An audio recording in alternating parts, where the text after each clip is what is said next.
You are in for an interesting ride.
This is where the whole thing started in 2003 when Alan Hayday and I and Mr. Parker were walking along this road and through what I call was the Grove, taking them down to the Pantiles, and Alan said, "A grove?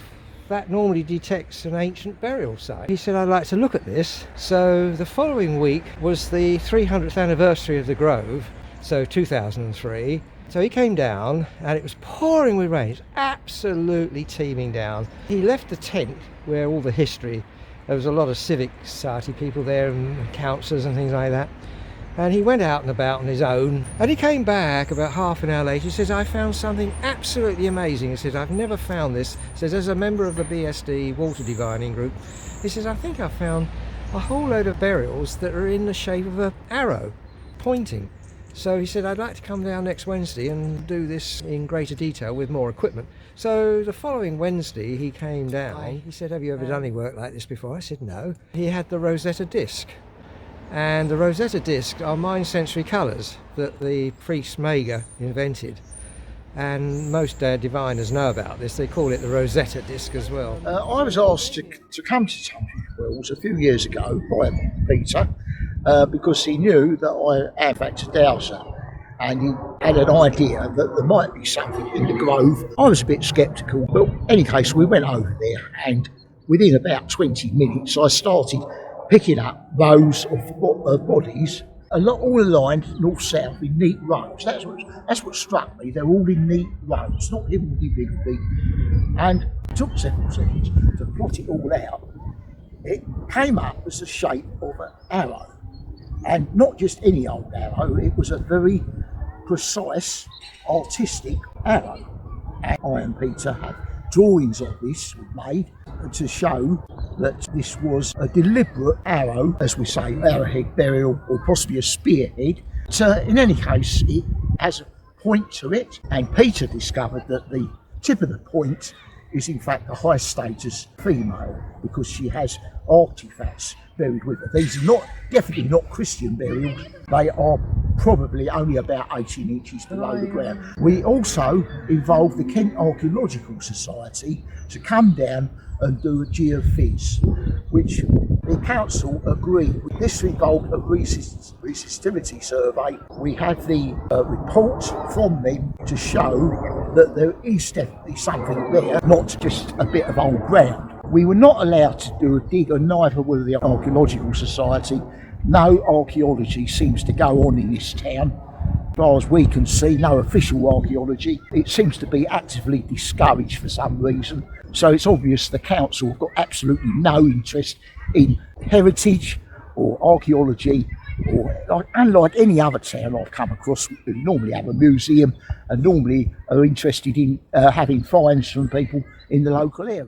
So he lent me a pair of rods and he said, "Have a go." He said, "If you hold black and yellow, it picks up bone in the ground." And I found I had no problem in handling this at all. So after he jotted down his notes and done the design and went back to London, I thought to myself, well, he says that you can use colour. White will sense spirituality and anything that humans invent. Red finds electric cables, black and yellow finds bone in the ground. I thought, well, why on earth would anybody, thousands of years ago, want to lay this out? They must have been trying to tell you something. So being a bit of an artist, and I've got 2 pictures in the National Collection, Your Art, one in St Pauls Cathedral and another at the Naval College at Dartmouth. So basically I got my paint box out and started to experiment in mind by putting my mindset into the mind of an ancient tribal person who wanted to lay this out. So I thought, well, it might be something spiritual, so I'd start with white. The next thing was the value. The most valuable thing I could think of was gold. The next thing is, well, if it was something from space, like a meteorite that they thought was one of the chariots of the gods or something like that. But first of all, I had to find something that was radioactive enough to respond against a colour. And I found I had a little alarm clock with a luminous dial. You know, orange responded on that. I had orange, white and gold. So I painted that up, and Alan said, oh, you can use these colours over maps and photographs. So I got a map of our town and started with the Grove and to the other side of the valley and found something quite interesting. I phoned Alan up, said I'll come down next Wednesday, and he had a look at this and he said, you have found something. As far as I'm concerned, I'm going to say that we found a response of the arrow pointing to Wellington Rocks, which in fact it does. In the meantime, I'd honed in on this and I said, is there any such a thing as alien life? Because if it was orange, something from space, so I thought, well, is there such a thing as alien life? And I got a response, yes. So I said, could I have the colours, please? So holding this set of colours, my rod, he flew round towards this object. It gave me a particular set of 5 colours, which I then painted up and went over the maps. I actually got response in the Grove, in front of that arrowhead burial, of something that was most interesting. They were forms laid out as if they were burials, but not the same as the burials in the arrowhead at all. I went over other maps of the world just out of sheer interest. I went to the Great Pyramids in Egypt and Giza, and I found these graves also, this colour was also responding along the causeway and around the main pyramid. So we're talking about burials of humans, and then burials of something that's not human. Okay. So made up of a completely different material, basically, that responds not with pink and white in it, but with red and pink, green and grey and silver. One of the interesting things is that many years later, when we discovered that all these colours had number values, we discovered that that was in actual fact a code for 42. And 42 for you is the meaning of life and everything in it that Douglas Adams came up with. And the thing is that it picks up all these burial sites around the world, and they leave things in arrow shapes to point you in certain directions of understanding. So 42 is like the key that unlocks the information. Yes, that's right. I home in on 42 and I ask it for the colours for whatever it is I'm examining or wanting to know about, and it provides me with the colours. And it was at least another 2 years before we realised that these colours all had power values in order. That's how we then knew it was 42, because before that we didn't know it was 42. Yeah, the colours have numerical values. Yes. I wrote to a leading museum in London in 2004 about this, and they were very interested, and they invited myself, Alan, and a gentleman called Roger, and all 3 of us were invited up. We were tested. They said, we're very interested in how the ancients might have communicated or sensed things. So he said, we're going to blind test you. So she laid a map on the counter, and this was in the room full of ammonites and fossils and goodness knows what. She said, gold's been found in Cornwall. Can you tell us where in Cornwall on the map it's been found? And we all correctly found it on the beach. The next one was oil and gas has been discovered in Dorset. Have you any idea in Dorset where it has been? And I said, well, it's cheating a bit because we all know oil and gas is in Dorset, but we all got the right position. But the third reason, and this is a real reason I feel they were asking, she said that she lived near a former Cold War missile silo for the defence of London, and it was now deactivated and just like a bomb site area. Could we identify on the map where it is? And we did. We picked it up on orange, also a uranium code which we had struck, because we realised that every time we were communicating with 42 sites or everything, it was always associated with uranium. So we had a uranium code, and then through 42 we found crop circle codes, which I discovered because I thought, well, how are we having any visitations that we don't know about? So I had the whole of the map of the UK out. And what I realised was that I was getting, against the crop circle code, over the UK, little areas that would respond on the map. So I would find 3 or 4 at a time spread out over the UK. So I then logged and timed them and then kept an eye on them, and I found that they would then disappear and that they would then appear somewhere else. So they were actually here and leaving us at night. Now, whether people realise this or not, and I only now realise they must have been in a sort of stealth dimension, but we were able to pick up the energy, you see, because we found that energy crosses the timeline barriers. I then found that this was happening all over the world. In the end, I said, could we have some sort of communication? Because they actually wanted to communicate more or less 24/7. So they said yes. So we struck an alphabet. And what is strange, we struck a 16 symbol alphabet based on our 26 letters, but in slightly warped shapes. Very strangely, the S is the same as the SS, Hitler's SS, which I think they were actually doing this as well, personally. I think other people know about this, but they keep it pretty quiet. So we'll come to the area where all this started now. We're entering the Grove, and basically our site will be over here on the left. Buckingham Road forms along there, and it was the Buckingham family that gave this to the people in 1703. Obviously they couldn't do anything with it because what they knew and probably haven't told a lot of other people about it historically wise.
And we are visiting the mound where we've done some work before, where there's been a craft found underneath. My view is that the disc craft that's buried under here may have some relationship with the little grey bodies that we feel are buried in Bell Grove.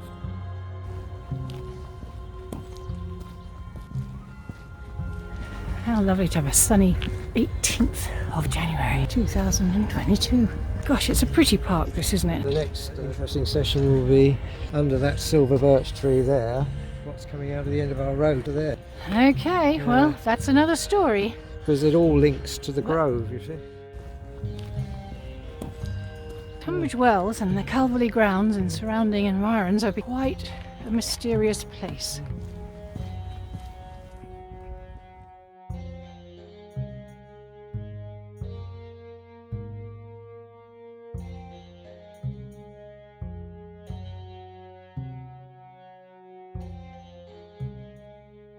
I'm Alan Hayday. We're now standing in a park in Tunbridge Wells known as the Grove, which is about 300 metres from the other park we were at, called Calverley Grounds Park.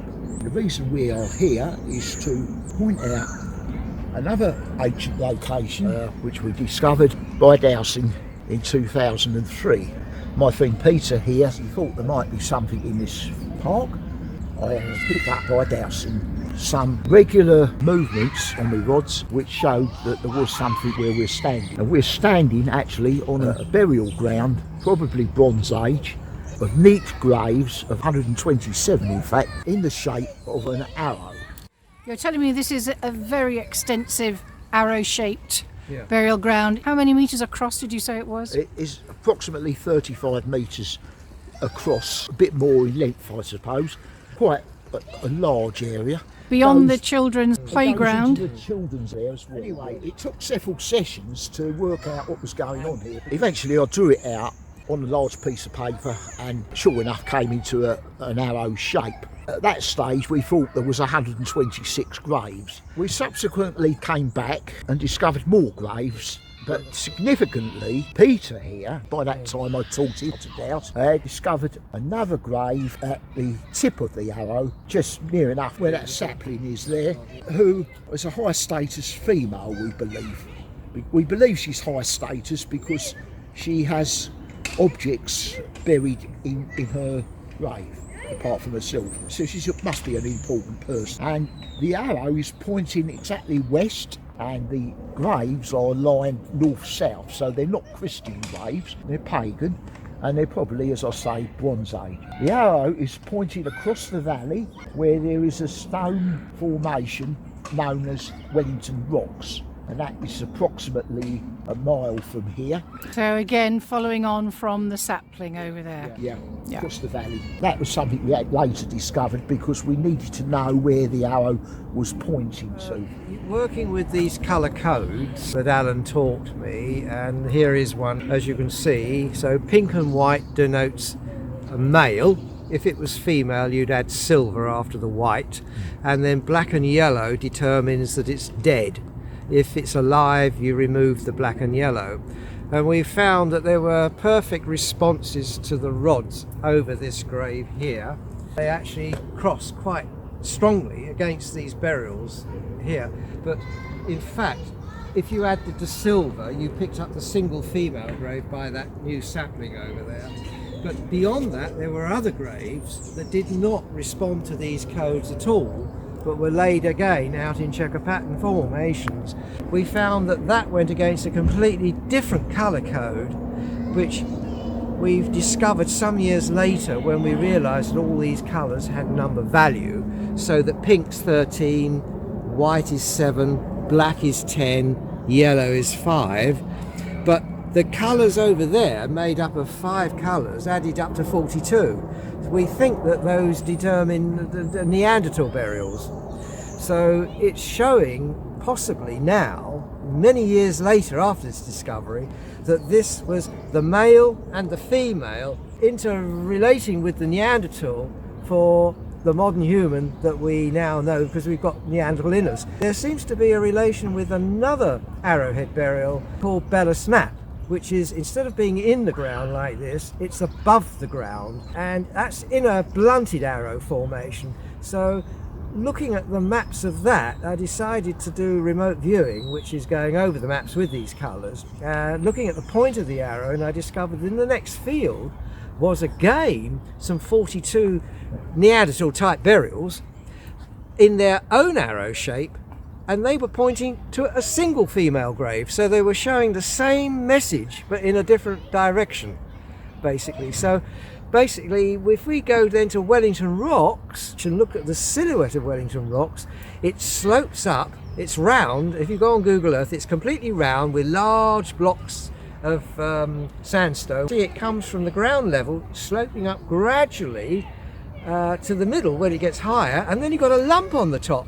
Well, that's the classic flying saucer design. So are you saying then that Neanderthal, the 42 code, then is partly extraterrestrial? Yes, I think so, yes, because every single area we look at where 42 is sharp on the maps, particularly in Egypt with the Great Pyramids, you find that along the causeway we seem to get 42 burials.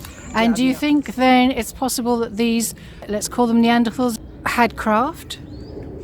Well, other research now being undertaken by the biolocation team seems to imply that they were highly intelligent and knew all about the values of pyramids and star systems. What we believe was going on here happened maybe 8,500 years ago, back in the Bronze Age, as most archaeologists call it. And it seems there was interaction between the human population who were living here and alien visitors who mingled with them and interacted.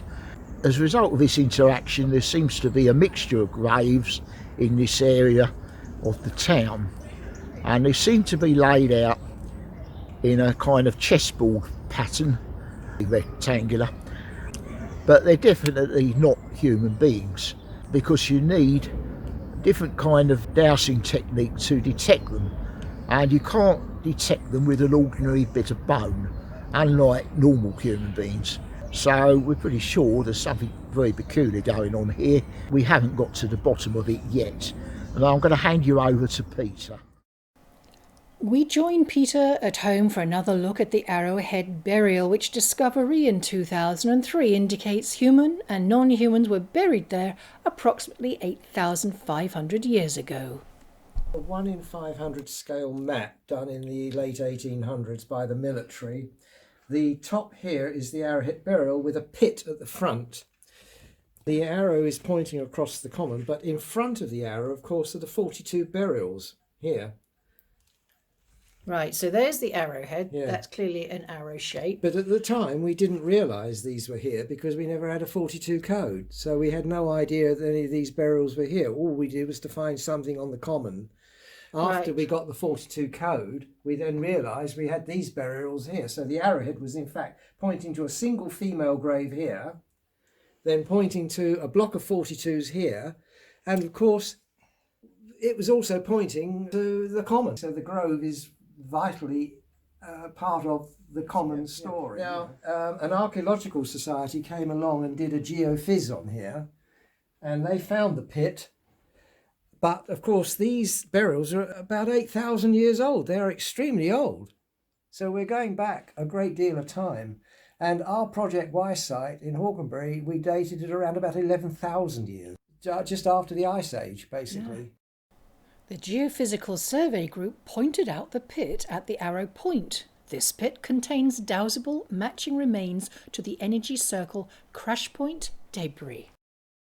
In future episodes, we will tell you of the development of the hologram telescope through this colour sensory system and through dowsing, which allows you to draw down the whole solar system on a football pitch, as long as it's a flat surface, using rare earth metals and chemicals. You get the sun down, and then you can build the rest of the planets up in relation to the sun. Then you can walk through it and pick up UFOs in their droves coming in. Meanwhile, back in Calverley grounds, we hear about the removal of some alien bodies back in the 1930s, which were discovered as air raid shelters were being dug out. This event was reported to Peter by someone who knew about it at the time. Now at the east end of the Calverley grounds, and as you'll see, there is an embankment there, goes up to a tennis court and a croquet club, and there is another embankment to a higher level at the back. We had a very great friend who served in the Merchant Navy during the war, but prior to the war he was a special attached to the local police force. And also during the earlier part, before the war, there were air raid shelters being dug in this part in the top right hand corner over there. I had no interest in archaeology, but Harry, this great friend who also did babysitting for us, stated that when he was a special, whilst digging these air raid shelters, they came across a row of very strange graves. They weren't the normal sort of graves that you would expect to find, and it was the rumour of the police station. They were surreptitiously removed, we believe, to the paupers' graves in Hawkenbury Cemetery, and everything was hushed up. No paperwork was ever produced for this. The following is a short clip from a field trip to Hawkenbury Crematorium, 21st February 2017, to see if we could find the location of the paupers' graves, which we did, and Peter found a response to the code indicating the burial of alien bodies, circa 1930. Peter, Vincent, who's going to tell us an extraordinary story about a pauper's grave that we believe contains the remains of E.T. The 42 code is responding under this, what is now a composting heap, but of course in the late 1930s this would have been a grassed area, as you can see, with these bushes have probably sprung up since as well. So we were remote sensing a response to these graves over in this corner of the crematorium, and basically this would be the paupers area at that time, and the information we had at that time was the fact that these graves were very strange to look at, and they were just cleared away quietly to basically this corner here. Rods are responding to this code, which is exactly the same code that we get elsewhere. Many years later, when Alan and I were interested in this as a subject matter, we tried to find out about paperwork, and there was just nothing around at all. It's almost as if the event never happened. So although it's hearsay, there was no reason to have invented this, because there was no purpose to do it then. It was an absolute bit of hot information that we remembered. But now, with other finds that have been found in this park since, it does all start to come together like a jigsaw puzzle. Truly then, this is perhaps the only place in Great Britain where we know there were bodies that were clearly not human, Yeah. buried Yeah, quite yeah, deep, and yeah. they would have had to go deep down to do the air raid shelter. Yeah. I mean, these sort of things have been found. The actual arrowhead burial is here, or arrow-shaped burial. It's a pointer. It's like, this is the way to the toilet. So they're telling you something. So this area here encompasses that, and then what we found much later was a single female burial here, and then a whole load of 42s over here. But we also discovered that these 42s were in at least 3 different types. So you could say it's a different, let's say somebody who's from the northern hemisphere and somebody from the southern hemisphere. There's a slight difference in our pigmentation, things like that. So here we had some that were what we call half and half human, half that. I mean, a lot of people don't know what happened to Neanderthals. They intermarried, interbred, but apparently, according to some of the latest programs on ancient archaeology, they think that within all of us there's some little alien matter left over from the masses of different types of breeding that's gone on over the world. But the thing is that we do have some half and halves, and later on I will show you some of this, because on a site that I have that's very secret, I have actually found 42 remains fossilized. And not only that, but they're actually in the dark grey clay colour. Well, over here, that determines about 160 million, or can be up to 160 million years in age, because the sandy yellow is about 20 million. And I've actually found remains, human remains, in the sandy yellow colour, but when I find 42, I find that they're in the dark grey colour. And the other thing too is I've actually got a half and half 42, half human, and that is more or less the sandy colour. So you can see the difference in age according to the deposits and the depth of the deposits. And what's happened is the sea has washed these out and washed them up, and people walk over these, they don't realise what they're walking over. And unless you have all this prehistory and understanding, you would never know.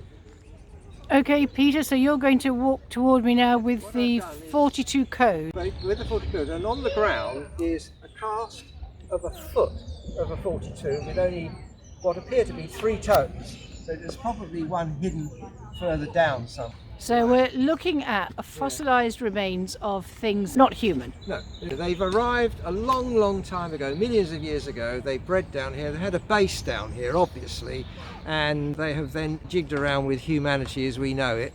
They then left. The good book says that most things left about 6,000 years ago, but I have a sneaking suspicion that a lot of them left about 11,000 years ago when they had a bit of a fight. Okay, right. Here we are. Yeah, there we Yeah. So response Yeah. on the 42. Yeah. Can we try that on a human code just to Right. test that? Yeah, yeah. I'll try it on a human female code because basically I don't want to interfere with the male burials that might be on the bottom. Oh, yeah, I don't oh, think yeah. there will be any. Just going to walk here. And there's no response there at all. Oh, very Now, interesting. I'll do the male now. That is fascinating. Now, bearing in mind that the arrow should actually tapered off here, so there shouldn't really be any male burial below the ground because otherwise you'll interfere with that, you see. The thing about the colours is that they will do independent things. There we are. So there's no male burial there, just the 42 burial remains here as on the surface. Now, here's something interesting. With no male there and no female there, and female and male did not go against those 42 burial remains. However, this is having all the hallmarks of something that is half and half. So what I've got to do is to use both codes. One of the interesting about this system is that if you have a lump of rock, for instance, and you think you've got gold in there, you think you've got nickel in there, you think you've got copper in there, you can have a code for gold, a code for silver, code for nickel, let's say a code for copper. But if, for instance, you had a code for iron in there, it would kill the whole lot stone dead because iron didn't exist. But the more codes you put together, the stronger the response. So in actual fact, if you were to hold 5 correct codes, you would have a tremendous response. Particularly on a pendulum action, it would spin around like a helicopter blade, you know. So let's have a look and see what's going on here now. Right, now that's crossing against 42, right? Okay. Now what is interesting, if I put a female grave with it, right? I must admit it's donkey's years since I've done this on this particular one. Look at that. It's a much stronger response as well. Now, So this is a hybrid. A hybrid, yeah, that's one of the hybrids I'm telling you. Now, if I put a male code with it, right, this tells you about the double check. Right. Don't forget, I'm not looking at these colours. Won't work, because the male has killed the response. Doesn't exist in there, only female. Oh, very interesting. Yeah, that's the double check on this system. So that's yeah. a hybrid That's female. a hybrid. That is part of what 42 bred with males. Now some people might say, oh, that's Neanderthal bearing with the modern humans as we're coming up. Maybe, but Neanderthals may well have a lifestyle that goes back millions of years, multiple millions of years, and not just the last one 40,000 years ago in Gibraltar. I think this was a much, much bigger picture. So this is where the point is. The pit was over there, and it expands out over there. There's 128 people, roughly, all male. So we later found that over here was the single female grave. So when we walk from the point over here, there's no graves here, you see, there's no response to female. And then gradually, as you come over here, wallop, this comes round against the female code. And what I'm going to do is to show you the difference between the female code and the male code, because basically it shouldn't go against the male code at all. No response at all, see? So that one silver colour added allows the mind sensory computer system, which is really what it is, to ascertain from the magnetic signatures coming up from below the ground that this has pink, white, silver, black and yellow, and this is male, has no silver in it, so it doesn't respond. So that doesn't respond. So that arrow is pointing to the single female grave.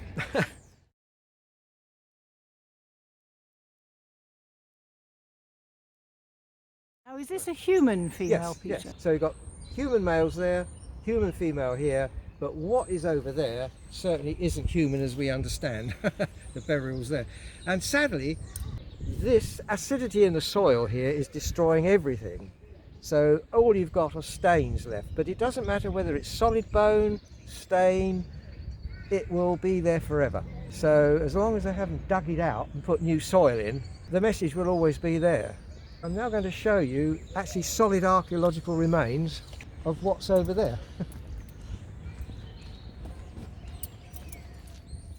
very time consuming having all these different codes, and I'll show you what is meant by mind sensory codes in a minute. So here's a 42 code. Red, pink, grey, silver and green. This is type 42. You can see the deposits are quite grey. It's a bit of bone, fossilised bone. Basically, if I hold that, that should act instead of the colours. I can put it down on the ground or I can hold it. So basically, this is what it would look like with all the burials in pagan form going across, and we found that there was a pit in the front. This is the path going along here and Sutherland Road going down here. And every one of these is a male response, normal male, buried. Now they're telling you something because they've done it in this shape. And there's also a ley line going right the way through here and one going along each side. And over here, these are the later burials that we found having got the code, and then we found that these were sort of half and halves, and there were 3 different types there.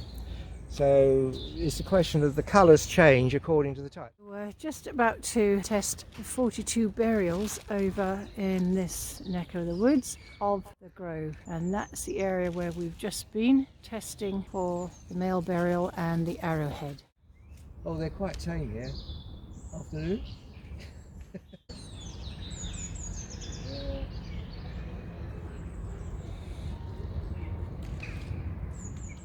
A lot of the reasons for these forms coming to Earth is A, we've got water, and B, we have a lot of minerals, and things like gold, vanadium, all these sort of things are wanted. Basically they would come here, and that's what qualified archaeologists and the Ancient Alien series have come to. It's interesting that these colours will work on anything. They'll work on the moon, they'll work on Mars, they'll work down here, and they'll work over maps. So now I'm going to walk here, and that's 42, right? Come off of 42 and it opens up and it doesn't want to cross over there because it's not 42. It's a different form. Yeah, very so we now have 2 alien forms here. If you've got human remains, then it won't respond to any of these 2, you see? So now I'm going to show you how this 42 response creeps out over here, because this is the 42 burial ground. So I'm going to hold the 42 code, the 42 material, and walk over here and see what happens. Don't forget, we're talking about thousands of years. Another one. 42's buried in the ground there as stain, whereas this is solid remains. So it comes out, opens up, and that's why you've got the different design on that map to determine the male human up there against the alien form here, and then further up there we've got responses to the half and halves. So in other words, the ancient tribes. Now I'm going to give you a clue as to what age we're talking about here. We all talk about Bronze Age and Iron Age, going back 4,000 or 5,000 years maybe, but I was introduced to a lady who worked for, well, the special branch. She retired but taught people what subjects, I'm not sure. I was telling her about this, so she had to come to the town. She said, I'll come and have a look. I won't tell you when I'm coming because I don't want to be influenced or anything, you see. So she came along because I told her I felt this was about 8,000 years old, and she came back and said, yes it is. I sat in there, it's about 8,500 years old. And she said, not only that, but you missed a lot. Now, what she was implying to, at that time, I hadn't cottoned onto the 42s here, or the single female grave. So, so she had got an awful lot, but there's even more in here, because there's a very interesting thing that happened down there in Bell Grove, and I haven't done this experiment myself. I want to try it out. This is a burial ground by the ancients of alien life forms, basically, and this was a very key area, and it was not affected by the Ice Age. It was in tundra. Most of the goings on would be underground like they are elsewhere in the world. So we'll come back and have a look at something now. This is an experiment for me. Down there is something called Bell Grove. If you look at the German experiments during the war and what they think have been going on in America, they call something the Bell, and therefore Bell Grove. And we know that something crashed in this area, because after I discovered this 42 code, I asked them if there was a crash site, And they said yes. So they actually pointed us to an area way out in the Hawkenbury direction. We found it and we called it Project Y. We investigate in episode 2 the Belgrove area of the Grove. Meanwhile, it's tea time and we found Alan.